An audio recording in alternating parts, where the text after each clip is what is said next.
Bro, masyado siyang mixed signals eh. Di ko alam kung anong gagawin ko. Umbrella friend ha. Pag mixed signals means wala.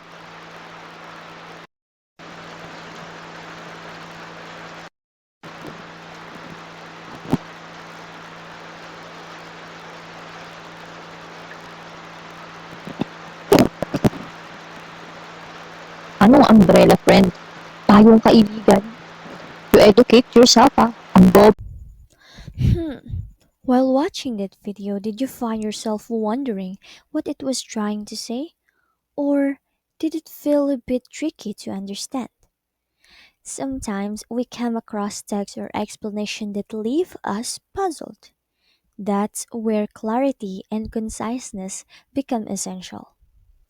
Good day, everyone. My name is Miyaka, and today we're going to dive into an essential topic for anyone who communicates through technical writing: the building blocks of effective writing, clarity, and conciseness. Whether you are drafting a manual, creating a report, or writing documentation, mastering these two elements will make your work more understandable and impactful.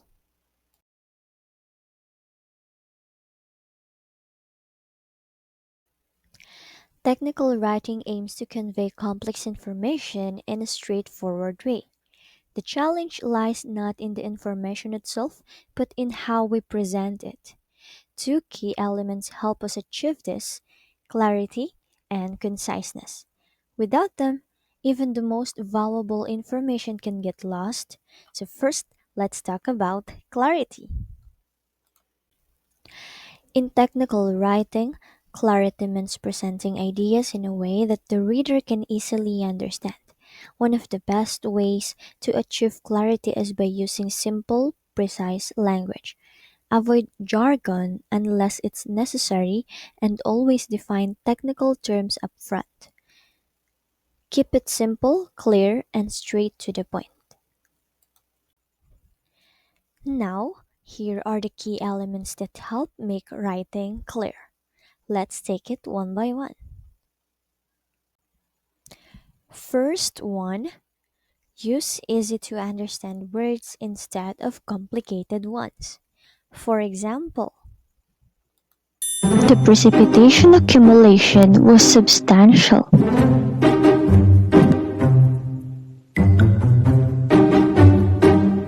It rained a lot. 2. Keep sentences short and direct to avoid confusion. For example, Due to unexpected weather conditions, which included heavy rain and strong winds that lasted for several hours, the outdoor event, which had been planned for weeks, was ultimately cancelled.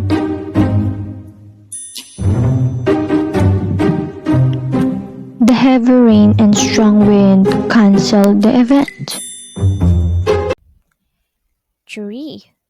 Present ideas in logical order. For example, Cats are cute. Some people are allergic. They are playful.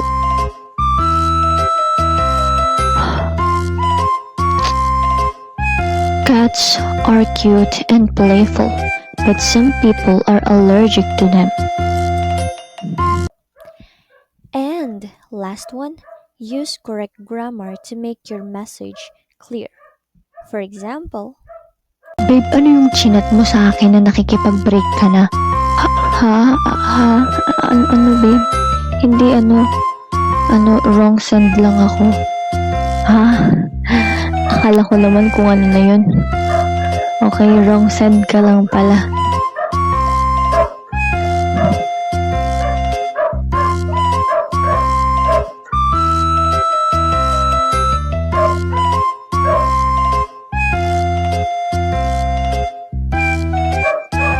Babe,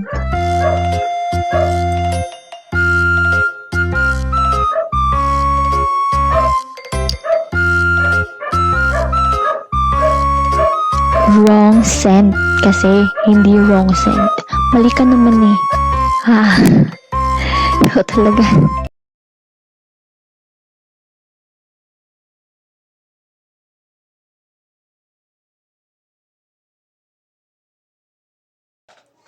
Hello everyone, I am John Russell Domingo and welcome to this presentation on analyzing examples of clarity in writing. So in this video, we'll explore what makes writing clear, what clarity is essential, and how to recognize and improve unclear sentences. So let's begin. Clarity in writing means that your message is easily and instantly understood by your reader. Clear writing avoids confusing words, long-winded phrasing, and vague languages. So instead, it uses a logical sentence structure and plain language to deliver your idea directly. So let's start with a common issue, which is the passive voice. In this first sentence, the subject is hidden, which weakens the impact. In the second version, the subject, the theme, takes the action. This clearer active construction helps the reader immediately understand who did what.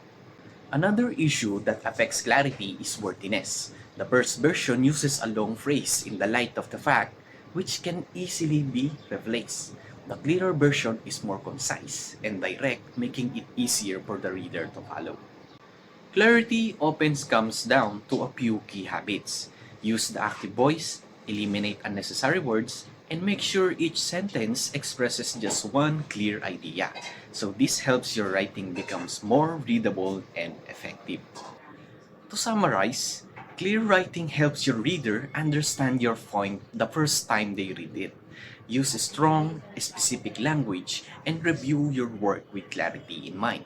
With practice, this will become a natural part of your writing process.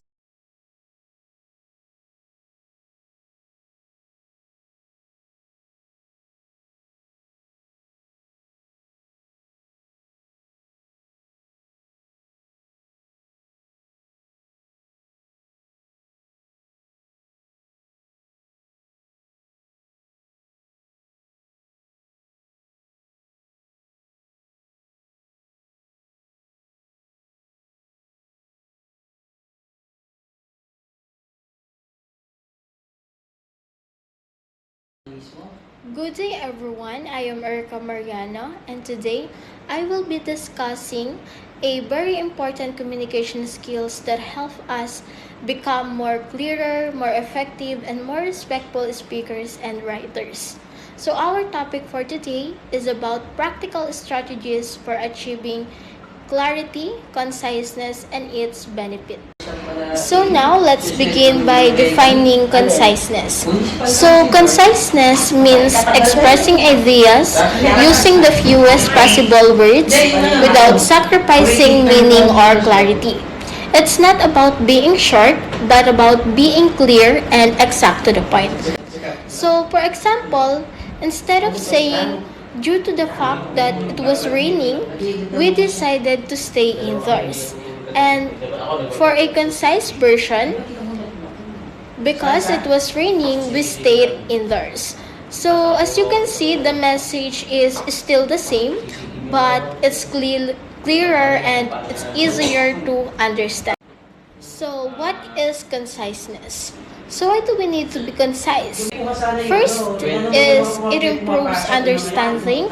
People understand us better when we get straight to the point.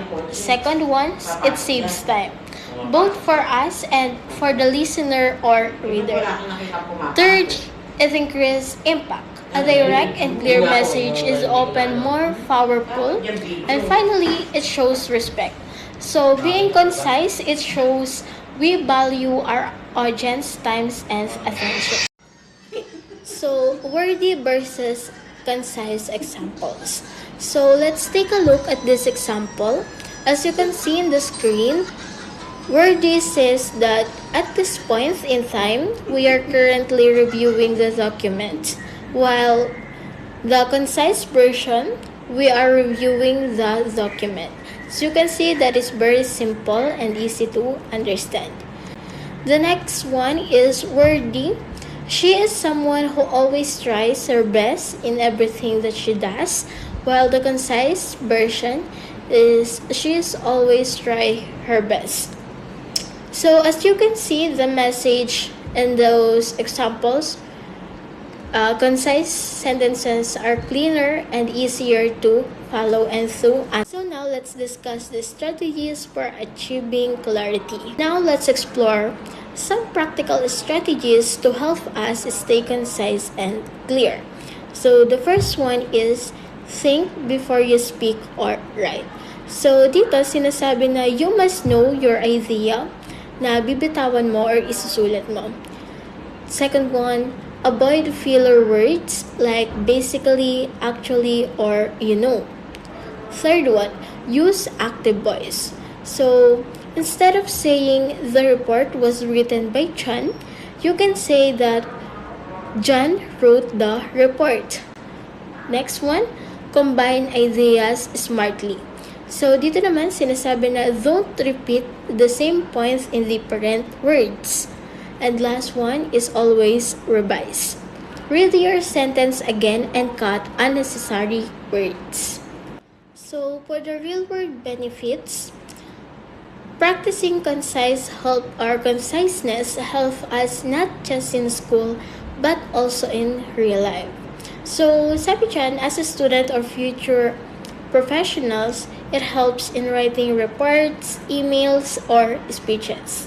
Second, in leadership, it makes our message more confident and easier to follow. Next one, in daily conversation, people appreciate when we speak clearly and don't waste our time. So basically, being concise builds trust and professionalism. Now, we will discuss the common forms of wordiness. So, what is wordiness? Wordiness happens when we use more words than we need. It can make writing feel heavy, confusing, or even boring. For example, instead of saying at this point in time, you could just say now. Trimming the fat from your writing helps your reader to focus on your message, not on your wording. Your goal is clarity. If readers can understand your point quickly, then they are more likely to stay engaged. Why is it important to avoid wordiness? It is important to avoid wordiness because it makes your writing clear and to the point. It also helps your readers understand your message easily and it keeps your audience interested in what you are saying. So, it is important to avoid wordiness because today people's attentions are way too short. Clear writing helps your audience absorb information without effort. It keeps their attention, prevents confusion and show that you respect their time. Whether you're writing reports, manuals, or email, being concise makes your message stronger. How can we avoid wordiness? There are several ways to cut down on wordiness. Let's break down into simple categories you can easily spot and fix. So, first, redundant phrases. So, redundancy is when you repeat the same idea using different words. For example, um, add an additional cup of pudding to the recipe if you desire more moist cupcake. You can just say, add 1 cup of pudding to the recipe if you desire more moist cupcakes. So here, we remove the word an additional because we already said add in the first sentence. So it is not necessary to add the word an additional. We also put one to be more specific. So we have here other examples. Number one, instead of writing the reason why he left early was because he felt sick, we can write the reason he left early was because he felt sick. Number two, the two twins wore matching outfits. So we can write the twins wore matching outfits because um, the twins are two people. So we can disregard the word two. So we can, instead of the two twins, we can write the twins. Number three, the end result was better than we expected. So the result was better than we expected.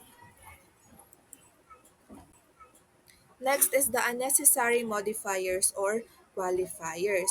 So modifiers like very, really, just, quite, or actually often weakens your sentences. For example, the new dog at the shelter was malnourished and really hungry.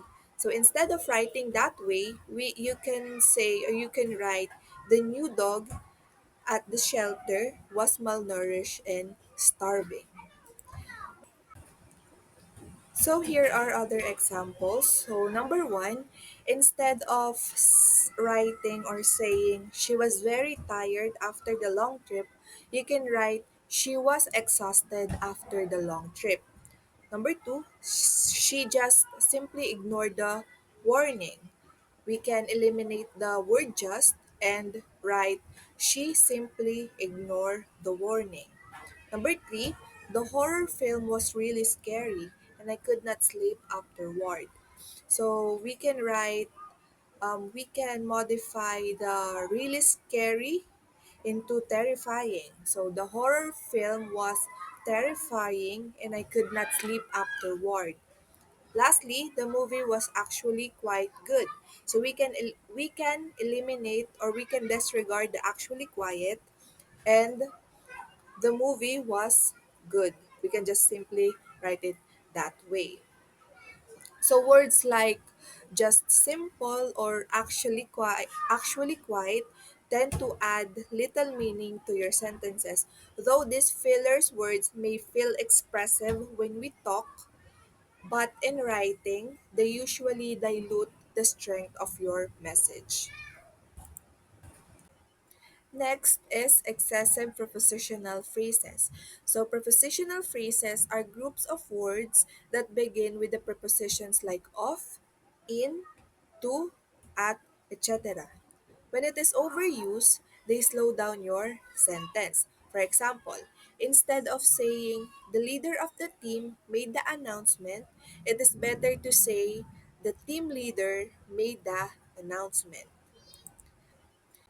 So we have here other examples. So we can see here more fixes for long-winded phrasing. So instead of saying the opinion of the teacher was respected by the class, you can say the teacher's opinion was respected by the class. Instead of saying the members of the committee voted unanimously, you can say the committee members voted unanimously. And the decision of the committee was announced. You can say the committee's decision was announced. So small edits like this have impact can have a big impact on the overall quality of your writing. So, lastly, long expressions. So, many common expressions or phrases are simply long. So, removing one or a few words or using a one word alternative does not change the meaning. In fact, shorter expressions often make writing cleared and more direct. So, for example, you can say now instead of at this point in time. You can say because instead of due to the fact. You can say to instead of in order to, and except you can write or say except instead of with the exception of. So here are other examples. So we can try to trim longer phrases to their simplest form.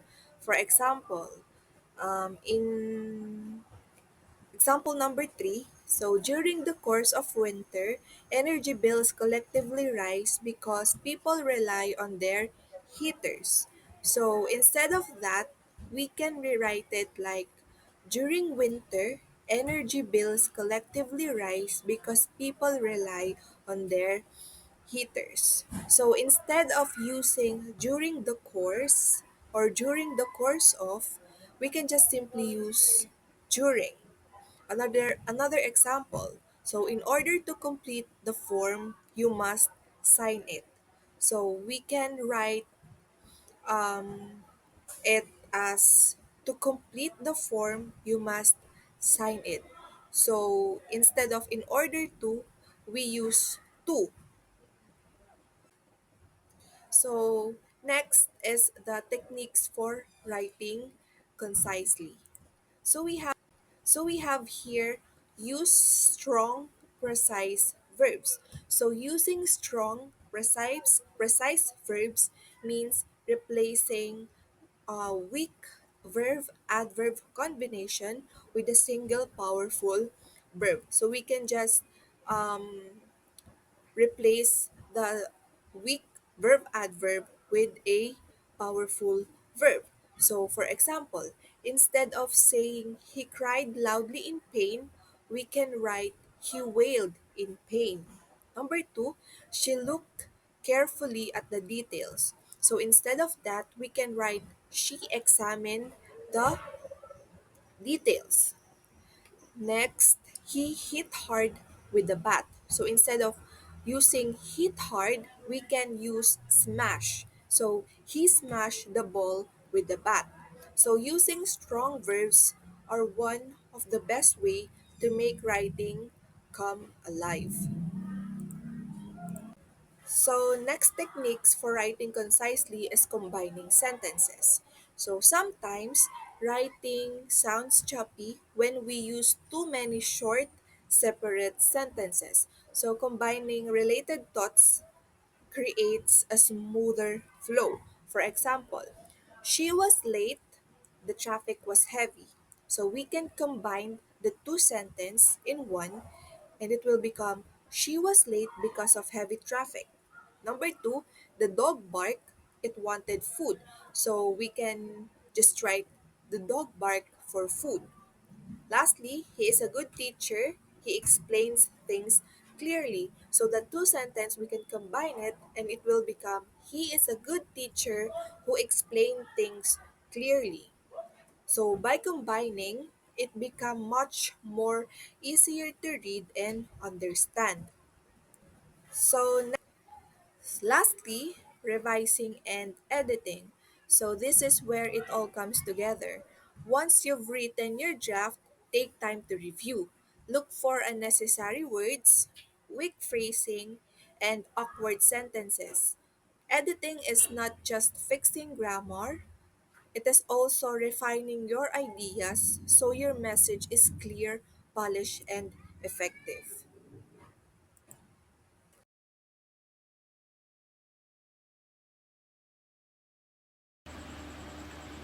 Concise writing means saying what you need in a fewer words. It cuts out extra or repeated words, making your message clearer and easier to understand. This helps people stay interested and quickly get your main point, whether you're writing for school, work, or fun. Why concise writing matter? Concise writing offers several key benefits. It saves the reader's time by getting straight to the point without unnecessary details. It also enhances professionalism, showing that you can communicate clearly and effectively. By focusing on the essential information, it strengthens your argument and makes your message more persuasive. Finally, it keeps the audience engaged as they more likely to stay interested when their writing is clear and to the point. The wordy version uses more words than necessary, making the sentence longer and less direct. The example is due to the fact that the meeting was cancelled, we will have to reschedule it for the later date. The concise version naman is simplifies the sentence by replacing longer phrases with shorter ones. Since the meeting was cancelled, we will reschedule it. Yung key difference nila is yung due to the fact that ni-replace siya with since, shorter and clearer. Yung naman we will have to reschedule it for later date becomes well rescheduled and simpler and avoid redundancy. In order to improve your writing, you need to practice every single day. Uses longer phrases like in order to and every single day and includes unnecessary words like you need to. Sa concise naman, to improve your writing practice daily, streamlines the sentence by replacing in order to with to in every single day with daily. It also removes you need to, which is implied. Yung result niyan is the concise version is clearer, faster to read, and just as effective. These four strategies help make writing clearer, shorter, and more effective. First is replace phrases with single word. Long phrases often have simpler, one-word alternatives. For example, at this point in time, instead of making at this point in time, you can replace it with now. This keeps sentences tighter and easier to read. Next one is eliminate reboundaries and some word pair repeat the same idea, like basic fundamentals or pre-gift. Cutting one word strengthens the message without losing meaning. Also, avoid filter words. Words like really, very, just, or actually often add little meaning and can be removed to keep writing sharp and direct. Lastly is use active voice. Active voice makes writing more dynamic and clear by showing who is doing the action. Example, she completed the report versus the report was completed by her. Together, these techniques help create writing that is professional. In this one naman po, the original sentence is, she was of the opinion that the proposal should be rejected. Wordy siya and indirect. It uses a long phrase, was of the opinion that, which can be replaced naman by a single clearer verb, which is believed. Yung revised version niya is, she believed the proposals should be rejected. This is more concise and direct. It uses fewer words without changing the meaning. Paano nga ba siya at why this works? Was of the opinion is na replaced to believe, which is single and stronger word. It simplifies the sentence while keeping the original intent intact. This is an example of replacing a wordy phrase with a precise word to improve clarity and flow.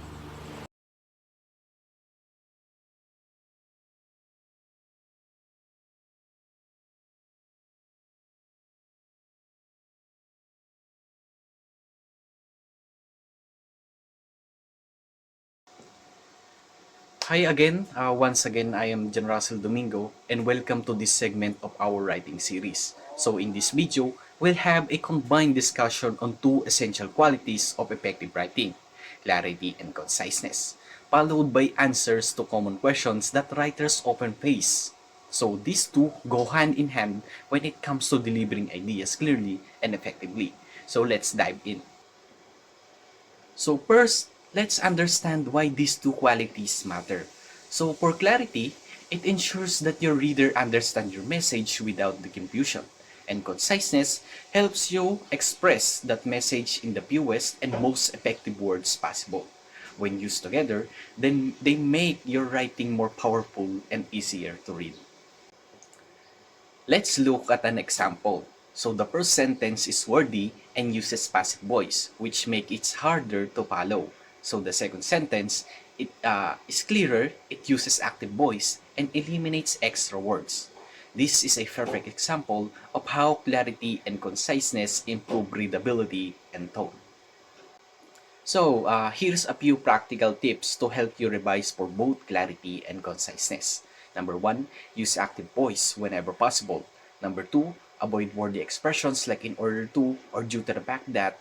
Number 3, make sure each sentence focuses on one idea. And fourth, be as specific and direct as you can. So now, let's tackle some common questions. So for the first question, how can I tell if my writing is unclear? So ask someone to read it aloud. If they pause or misunderstood, your sentence might be too complex or vague. Simplify where needed. So for the second one, what's the difference between being concise and being vague? So, being concise means cutting what's unnecessary, not cutting the meaning. Don't leave out important details, instead, express them more efficiently. So, for the third question, how do I balance the detail with brevity? So, to answer that, use strong, specific words. One precise sentence is better than three vague ones. Always aim to say exactly what you mean in the clearest way possible. So to wrap up, remember that clarity ensures your writing is understood. Conciseness ensures it's focused and effective. Writing that's both clear and concise respects the reader's time and enhances your credibility as a communicator.